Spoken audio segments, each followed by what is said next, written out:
The moon hung low over Pine Hollow that October night, thin as a blade of polished silver, casting the kind of light that turns ordinary pine trees into ancient witnesses and stretches shadows across dirt roads until they look like coiled rope waiting for someone to step on them.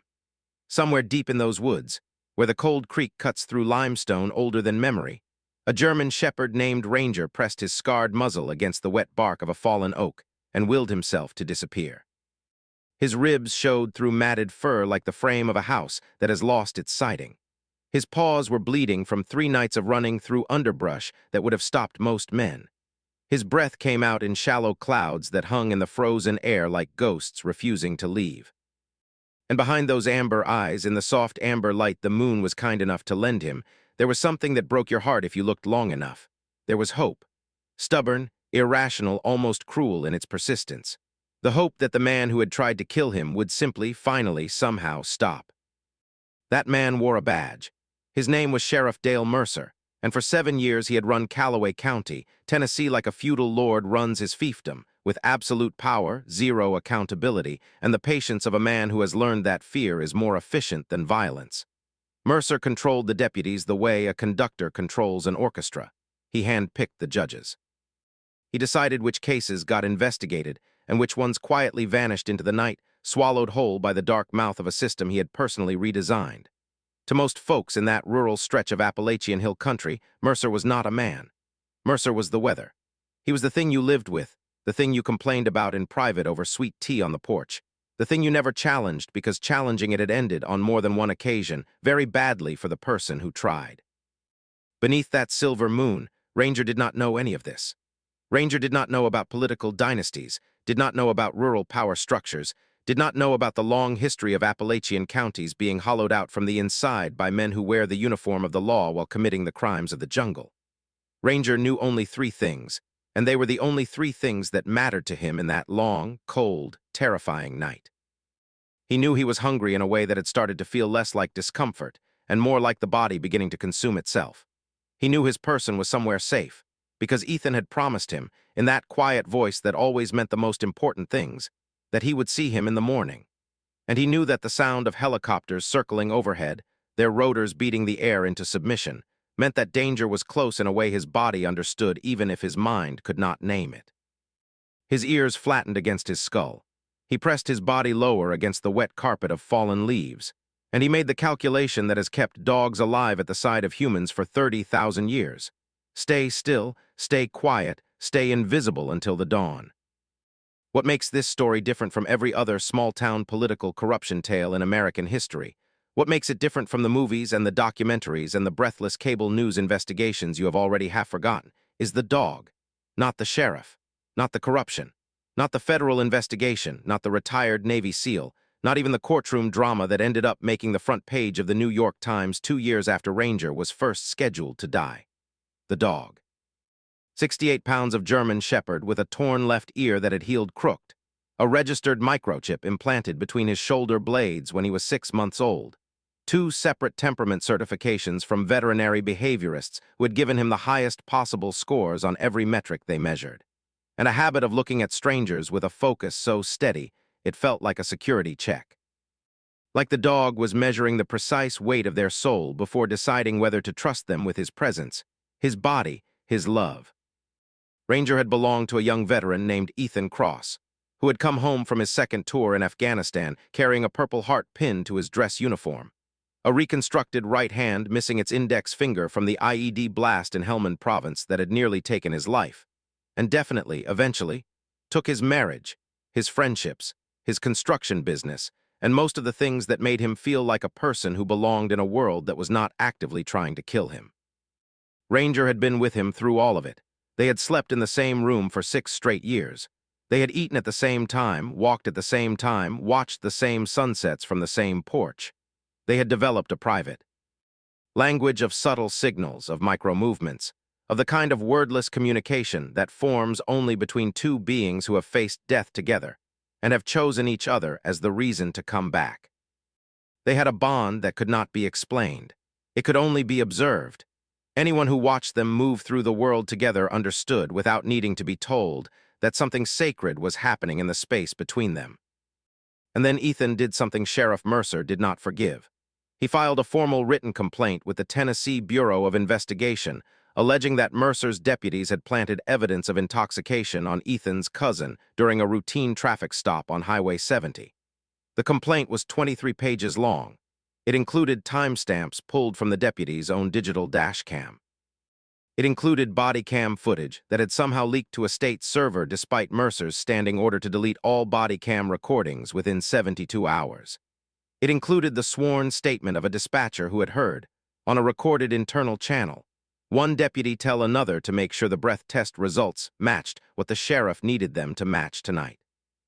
Within a week of filing that complaint, Ethan's work truck was impounded for an inspection violation that did not exist on any state database. Within 2 weeks, his small construction company lost 3 contracts worth $43,000 to vague permitting issues that no inspector could ever quite specify. Within a month, somebody, sometime between midnight and dawn, keyed the words animal control in 6-inch capital letters across the windshield of the metal crate where Ranger rode in the back of Ethan's truck. The message was not subtle. The message had never been subtle in Callaway County. That was when the real hunt began. Have you ever watched power try to destroy the one thing that a powerless person cannot live without? Keep watching. What happened to Ranger next will change the way you see a badge for the rest of your life. This is not the story they wanted you to hear. This is the story they tried to bury. Most people living in cities and suburbs do not understand what the county sheriff actually is in places like Callaway County. With a population under 12,000 spread across 400 square miles of holler country and ridge lines, the sheriff is the government. He decides which roads get paved and which ones fall apart so slowly the residents stop noticing.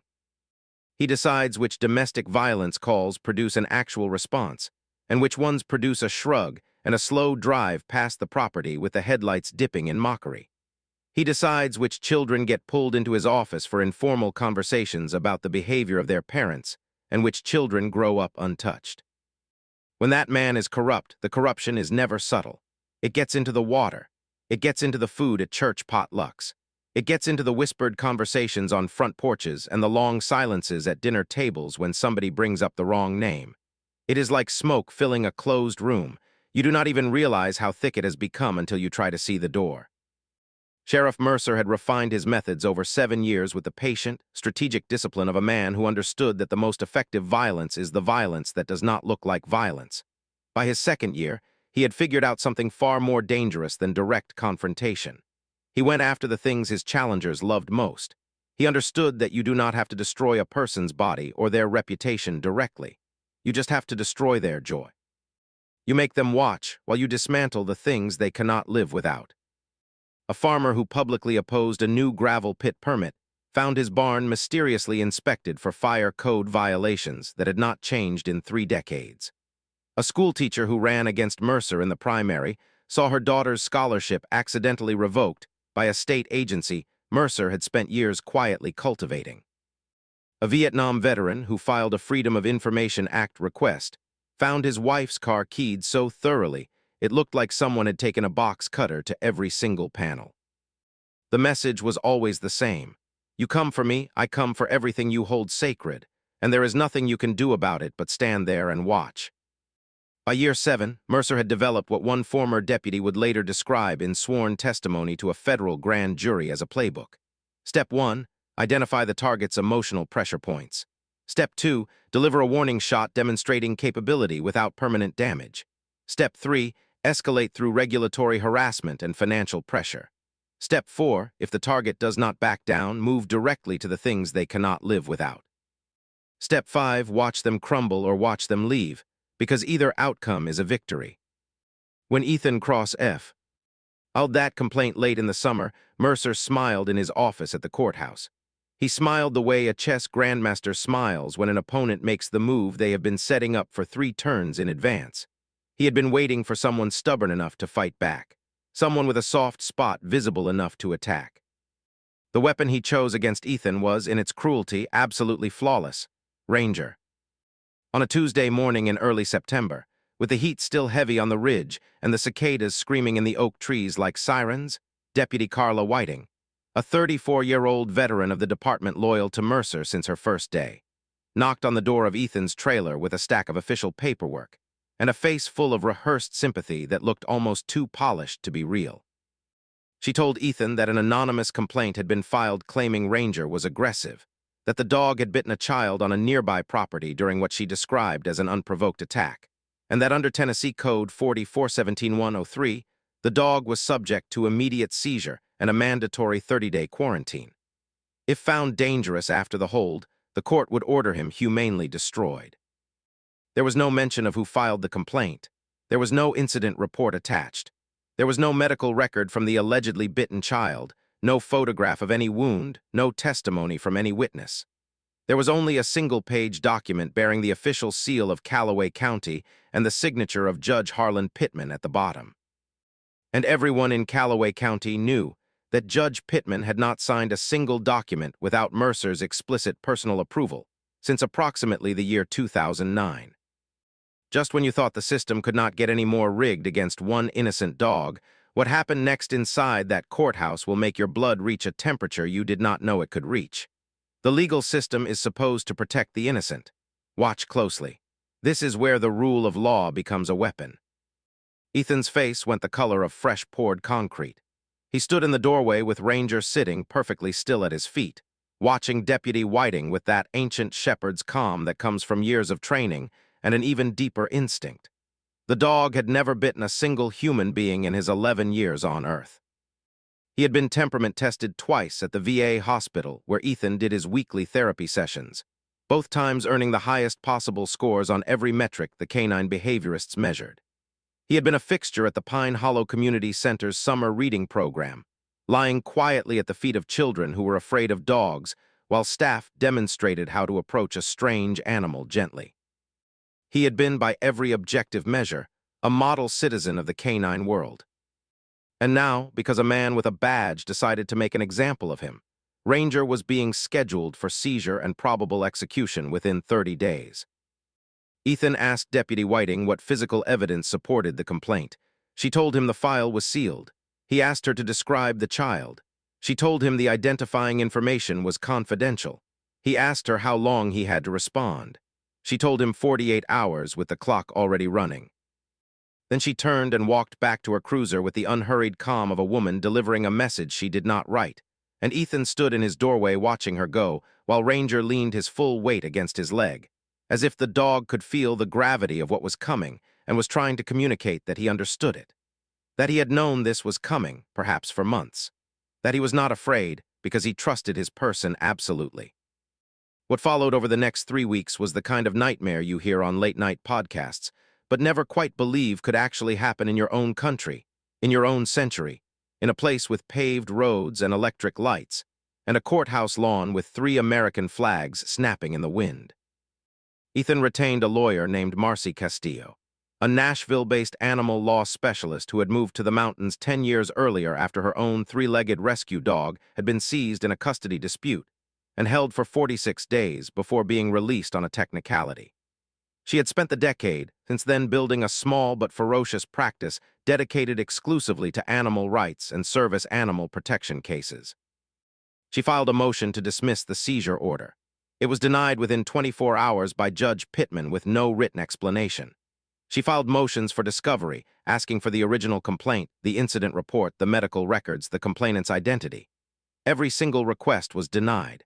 She submitted character witnesses from Ethan's VA therapy group, his neighbors, his physical therapist, 3 separate veterinarians, the director of the summer reading program, and a state-certified service animal evaluator. Every witness was deemed inadmissible, irrelevant, or properly excluded under one of 3 statutes that everyone in the system was too afraid to challenge. The system, which is supposed to be the great equalizer, had been transformed into a machine designed to grind one specific dog into dust, and the machine was working exactly as designed. During this period, the pressure on Ethan and Ranger did not let up for a single day. Anonymous phone calls started coming to the trailer in the middle of the night, every night, between 2 and 4 in the morning. Whoever was making them never spoke. The line would just stay open, breathing, for 30 seconds before disconnecting. A small crowd began gathering outside his property. mostly men in pickup trucks who would park across the road and watch the house for hours, drinking beer, taking casual photographs with their phones. When Ethan called the department to report the surveillance, he was told no units were available. Deputy Whiting returned twice more, both times with new anonymous complaints claiming Ranger had been seen wandering off-leash, that he had chased livestock, that he had growled at a postal carrier. Each new complaint came with the same sealed paperwork, the same signature from Judge Pittman, the same 30-day clock reset. The unspoken message radiated from every interaction like heat from a fire. You cannot win. You cannot fight. The regulations will keep coming faster than you can respond until you have nothing left to fight for, until you surrender the only thing you love in this world just to make the suffering stop. Then, 2 days before the scheduled seizure, Ethan received a certified letter telling him Ranger would be taken on Friday morning at 9 o'clock by a team of animal control officers assisted by deputies. If he physically resisted, deputies were authorized to use whatever force was reasonably necessary to secure the animal. On Thursday night, Ethan sat at his kitchen table through the small hours with his service discharge paperwork, $317 in cash, a folding knife his father had given him at his basic training graduation, and a topographical map of the Daniel Boone State Forest. His hands would not stop shaking. His missing finger throbbed with the ghost pain that had never entirely gone away. And Ranger sat across from him, head cocked, eyes locked on his owner's face with a focus so intense it felt almost supernatural, as if the dog had known this conversation was coming for months. The choice was simple and brutal. Surrender Ranger to a system that had already decided the dog would die, or run. Ethan packed his pickup truck in the dark. He loaded a tent, a sleeping bag, a camp stove, 3 days of dried food, water, filters, a change of clothes, the photo album of his deployments he could not leave behind. He kissed the top of Ranger's head at the cab door, his lips pressing into that rough fur, his breath catching.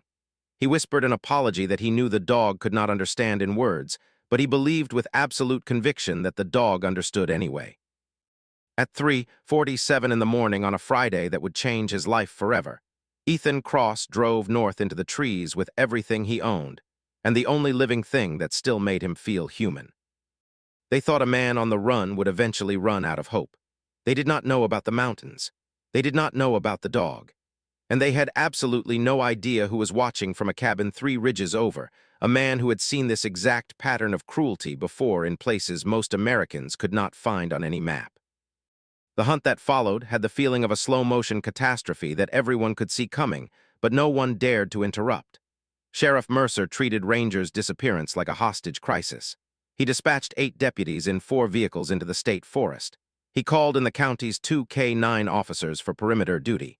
He ordered roadblocks along every paved road touching the tree line.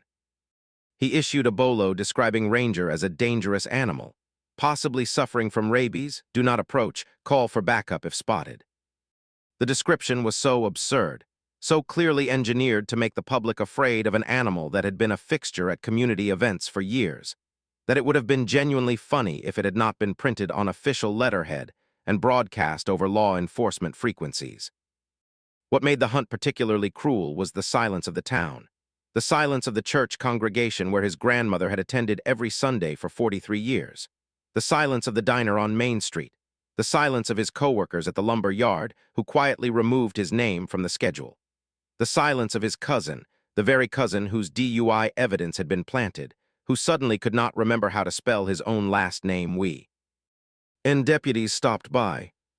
The fear Mercer had been cultivating for 7 years had grown into a living, breathing thing. It controlled every conversation before the first word was spoken, every friendship before it was extended, every helping hand before it could reach out. Ethan lasted 6 days in the woods. 6 days of freezing nights and rationed water and silent movement through terrain most people would have found impossible to navigate without a guide or a dog with the senses Ranger had. The dog had an intuitive understanding of where the deputies would go next, where the helicopters had just circled, where the creek was shallow enough to cross without leaving pawprints. They moved only at night, when the helicopters could not use thermal cameras effectively through the dense canopy. They slept in shifts, Ethan's head resting against Ranger's flank, the dog's ears twitching at sounds too faint for human hearing. They watched the helicopters circle overhead at first light every morning, their searchlights cutting through the canopy like surgical lasers. And every night, as the helicopters returned to base, Ranger pressed his full body weight against Ethan's chest and let out a small, almost inaudible whine. The kind of sound a dog makes when he knows his person has reached the end of something. On the seventh day, with no food left and a snowstorm moving in from the north, Ethan decided to try for Kentucky. He had a cousin in Lexington who had offered in a whispered 90-second phone call to take them in for a few weeks. It was the only offer of help that had come from anyone he knew since the hunt began. He drove the truck down out of the forest at dusk, headlights off, creeping along dirt roads he had learned by heart, his hands white-knuckled on the wheel, Ranger sitting perfectly still watching the road ahead. On the 28th mile, a deputy cruiser came around a bend at high speed, and its blue lights came on like the eyes of something predatory waking up. A chase followed that reached speeds that made no sense on a winding two-lane road with no shoulders. Ethan lost control on a patch of black ice under a canopy of pines. The truck rolled once in a horrifying arc of metal and breaking glass and Ethan's screaming and Ranger's single sharp bark.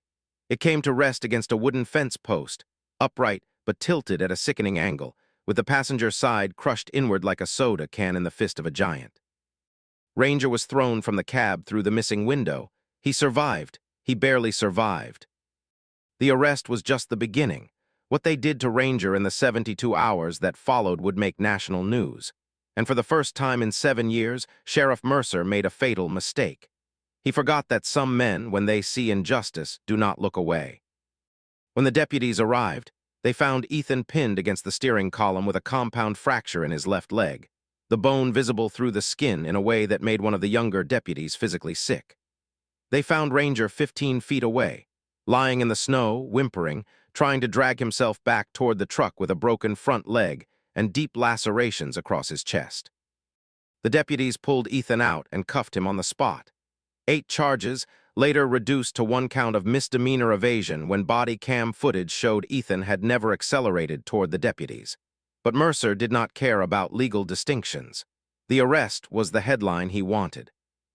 What happened to Ranger in the 72 hours after the arrest is the part of this story that will lodge itself somewhere deep in your chest if you have any heart at all.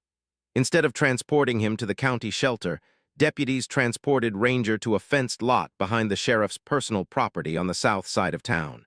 There were no cameras on the property. There were no witnesses at first.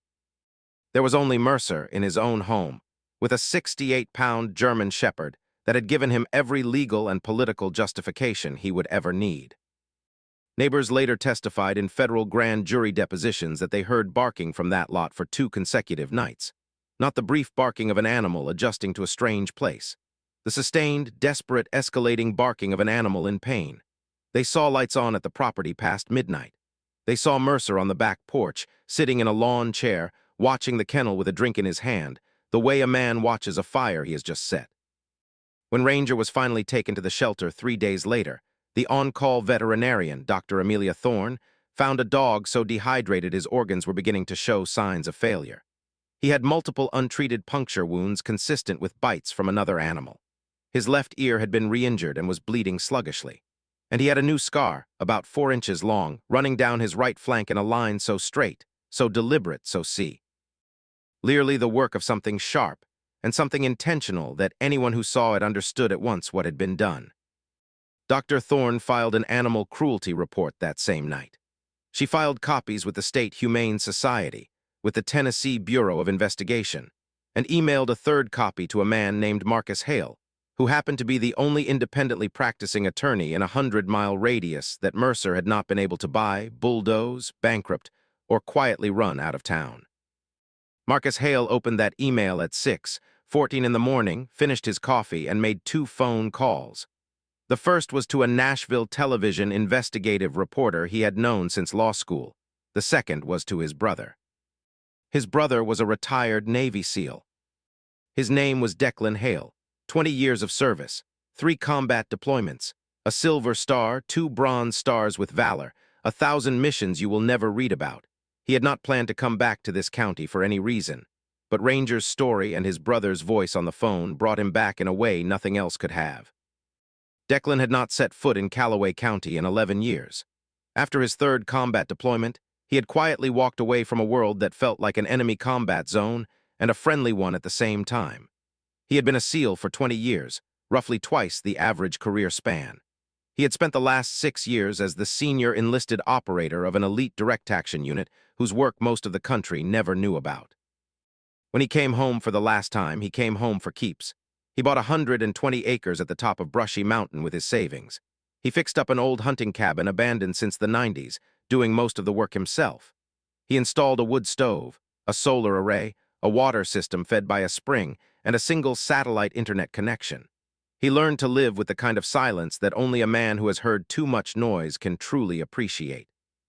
He raised 2 Belgian Malinois service dogs that the program at Lackland had retired for minor orthopedic issues, both named after buddies who had not made it home from the deployment that had nearly broken Declan. Those dogs were the reason he kept going. They were the reason the cabin did not feel like a tomb.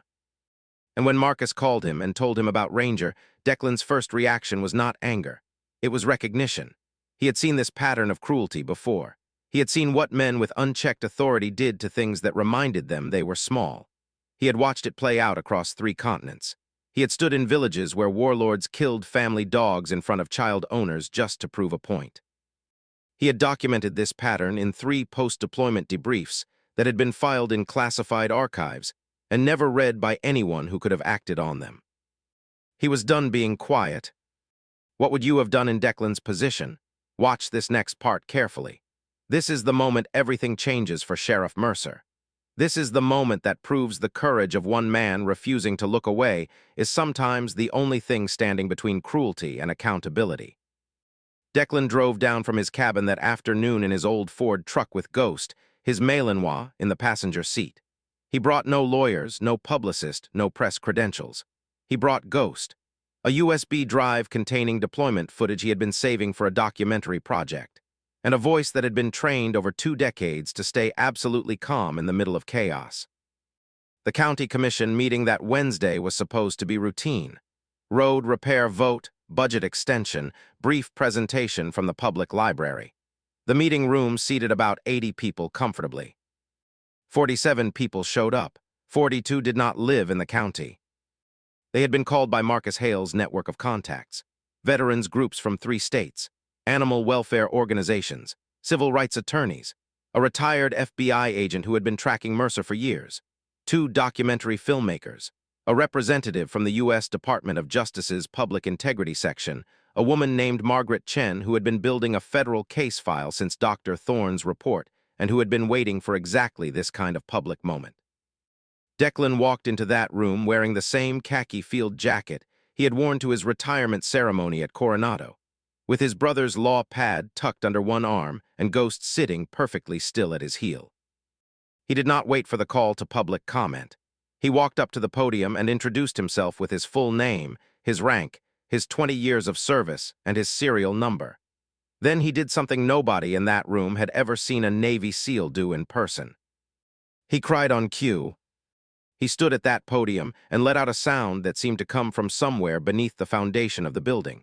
The sound carried the weight of everybody he had watched die in foreign countries, every dog he had worked with who had been destroyed in the line of duty, every moment the system had worked for the people who needed it most, and every moment it had failed them completely. Then he pulled out a folder containing 6 things. First, Dr. Thorne's animal cruelty report with time-stamped photographs showing a dog so emaciated and wounded that several people in the room turned away. One photograph, the one that would later appear on the front page of the Nashville Tennessean, and then on the front page of the New York Times, showed Ranger's flank with the 4-inch scar running down it lit from above so the shadow inside the wound made it look like a canyon, made it look like a place where something important had been taken from the dog and could never be given back. Second, the body cam footage from the arrest, showing exactly what had happened at the crash scene. It showed the deputies handcuffing Ethan without rendering aid to the dog. It showed them placing Ranger in the back of a cruiser, the dog crying out once sharply as his broken leg was lifted against the metal floor. Third, the sealed anonymous complaints against Ranger, presented unredacted, with the original handwriting identified by a forensic document examiner as belonging to Deputy Whiting's teenage nephew, a kid who had never met Ranger and who would later admit his aunt had paid him $20 to write the letters. Fourth, a sworn affidavit from a former deputy named Tom Briggs, who had resigned 6 months earlier after being told to falsify evidence in 3 separate cases, including a possession charge against a black family whose briefcase had been searched without cause and whose son had been charged with possession of a substance that turned out to be baking soda. Fifth, financial records showing that Judge Pittman had received a $40,000 payment from a Mercer-owned LLC called Pine Hollow Holdings exactly 4 days before signing Ranger's initial seizure order. And sixth, a photograph of Ranger himself, taken that morning by Marcus, lying on a blanket in his office, looking directly into the camera with the kind of gaze that does not accuse, does not demand. The kind of gaze that simply watches, that simply waits, that simply believes, despite everything, that the person on the other side of the lens might still be capable of doing the right thing.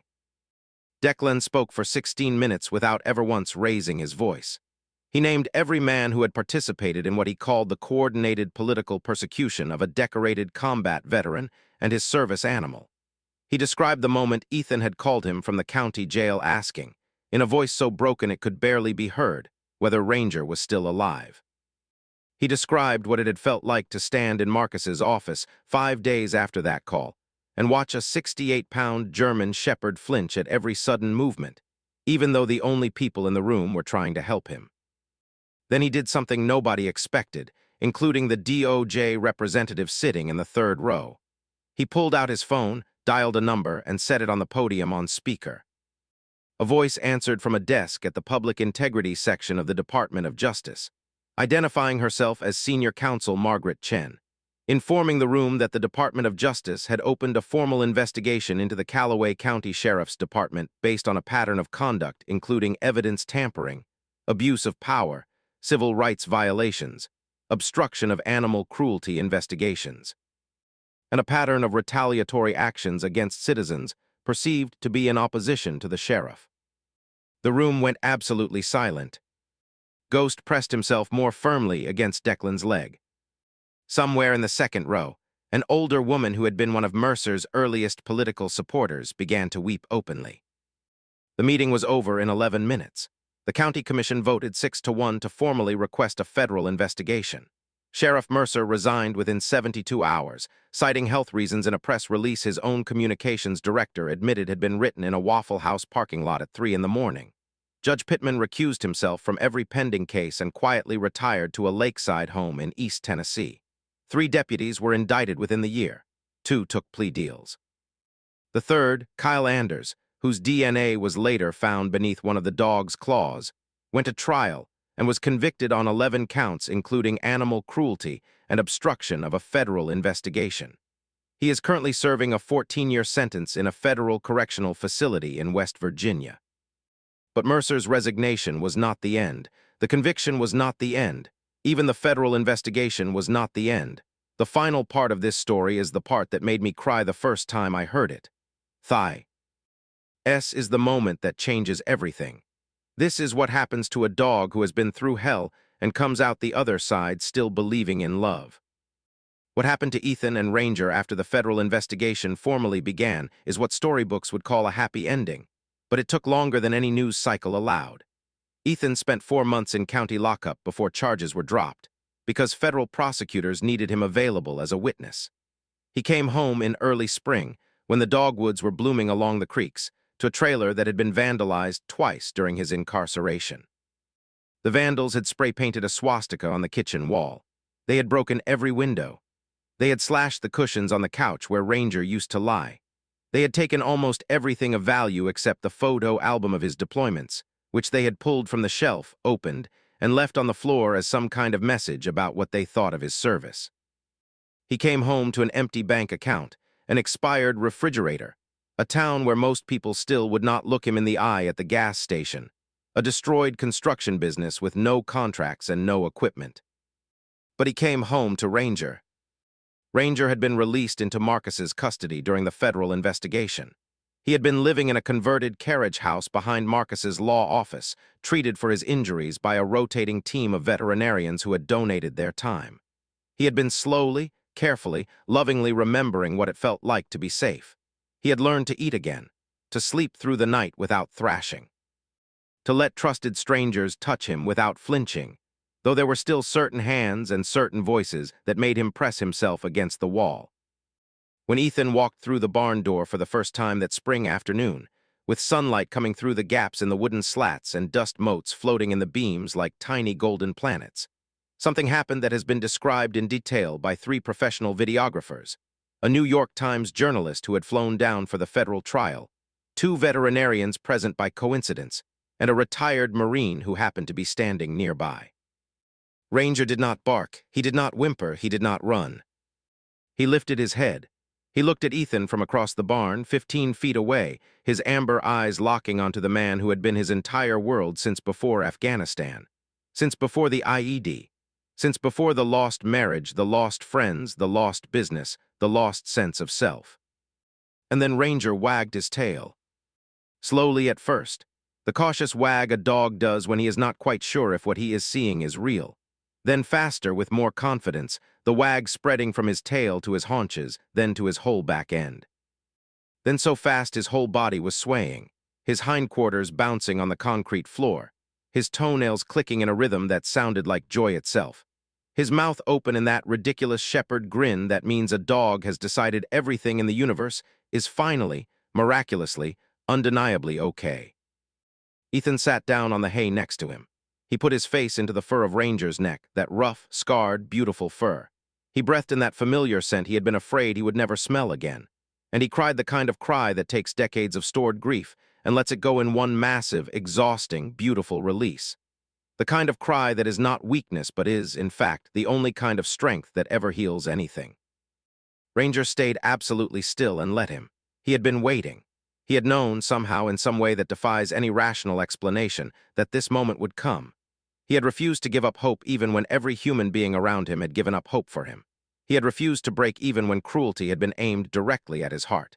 He had survived because, on some level deeper than survival instinct, he had decided that love was worth more than fear. This is the part of the story I think about most. Ranger's tail wagging in that barn was not the end. It was the beginning of something the whole country needed to see. The beginning of a movement that started with one rescued dog and grew into something none of the original participants could possibly have imagined. In the 8 months that followed, a nonprofit organization called Heroes and Hounds was founded by the team that had taken down Mercer. It launched in a small way, with a donated office space above a hardware store on Main Street and a GoFundMe campaign that raised $43,000 in its first week. It has, in the years since, reunited 47 service dogs with veterans who had been separated from them through wrongful confiscation. It has funded legal defense for 23 families facing animal seizure actions in 7 states. It has trained over 600 first responders in the proper identification and handling of service animals, including a specific training module on red flags that indicate a seizure order might be politically motivated. It has built a network of 112 foster homes across Appalachia. Heroes and Hounds has also become a kind of legal observatory tracking patterns of animal-related corruption in rural communities across the country. They have referred 17 active cases to federal investigators. They have contributed research cited in 3 appellate court decisions. They have, perhaps most importantly, given a name and a face to a kind of cruelty that used to be invisible to the systems designed to prevent it. Ranger is now 11 years old. His hip dysplasia has gotten worse, the way it always does in working-line German shepherds. He walks with a slight hitch in his gait. He climbs the stairs to Ethan's new cabin one careful step at a time, pausing on each landing to catch his breath, his tail still wagging because the act of climbing them means his person is somewhere at the top. He sleeps in a bed next to Ethan's bed every night, sometimes pressed so close that Ethan wakes up with a perfect German shepherd-shaped indentation in the mattress beside him. He still flinches at sudden movements, especially from men in uniforms, though the flinching has grown smaller with every passing month. He no longer presses himself against the wall when strangers come to visit. He has learned, slowly and carefully, with the patient guidance of a handler who has dedicated the rest of his life to being worthy of that trust, to believe again in the kindness of strangers. This story did not end when the federal court ruled. It did not end when Mercer resigned. It ends, and it begins, and it keeps going every single day. In the moment a dog's tail started wagging in a barn on a spring afternoon, in front of the only man in the world the dog still trusted completely. Every time a service dog is reunited with a veteran because of what heroes and hounds built. Every time a corrupt official is investigated because someone remembered what happened in Callaway County and refused to look away. Every time a man who has been through hell wags his tail at the sound of his person coming home. That is the part of the story we do not talk about enough. The part where love wins, slowly, gently, one wag at a time. So if there is one thing I want you to take away tonight, just one thing to carry with you into the rest of your life, it is not the corruption. We have all heard about corruption. It is not the badge, because we have all seen what the wrong kind of badge can do to an animal or a person who does not have power. It is not even the Navy SEAL, although as the journalist who was sitting in that commission meeting room watching this unfold, I can tell you the sound of Declan Hale crying at that podium still gives me chills every time I remember it. The thing I want you to take away is the dog. The dog who never gave up. The dog who stayed. The dog who, when given the choice to break, to bite, to surrender, to stop being who he was in order to survive who the world was trying to force him to become, just pressed his scarred head against a man who loved him and waited for the world to stop being cruel. Because that is what courage looks like when it does not have a uniform. That is what loyalty looks like when it does not have a voice. That is what love looks like in its purest, most stubborn, most impossible, most beautiful form. And if you ever find yourself wondering whether one life matters, whether one small creature can change the shape of a corrupt system, whether one wag of a tail can undo 7 years of fear in a county that had forgotten what hope looked like, remember a 68-pound German shepherd who got arrested for being brave, who got caged for being loyal, who got nearly killed for refusing to abandon his person, and who got rescued by a man who understood that some fights are worth having precisely because the thing being fought for cannot itself fight. Now I need to hear from you. Have you ever had a moment when an animal showed you something about courage that no human ever could? Drop it in the comments. I read every single one. I respond to as many as I can. And I promise you the stories you share with me change the way I see this channel and this world. If this story moved you, do 3 things for me right now. First, hit that subscribe button and turn on the notification bell so you never miss a story about the courage that does not make the evening news but absolutely should. We publish new long-form documentaries every week. Second, like this video, it costs you nothing, takes 1 second, but it tells the algorithm that stories like this matter. Third, share this video with one specific person you know, the person who loves animals. The person who served. The person who simply needs to be reminded that even in the darks, corners of small-town America, even when the badge itself becomes a weapon, even when every person in an entire community has been taught to look away. One stubborn man, one retired Navy SEAL, and one impossible German shepherd can take down an entire corrupt system and rebuild something better in its place. Thank you for staying with me through the entire journey of Ranger, Ethan, and Declan. Thank you for caring about a dog you have never met. Thank you for being the kind of person who clicks play on a long documentary about an injustice you cannot personally fix and feels something anyway, and lets that feeling drive them to the comments section to share what it brought up in them. That feeling is not wasted. That feeling is the beginning of every change that ever mattered in this world. I will see you in the next one. Stay brave, stay loyal, and never ever stop fighting for the ones who cannot fight for themselves.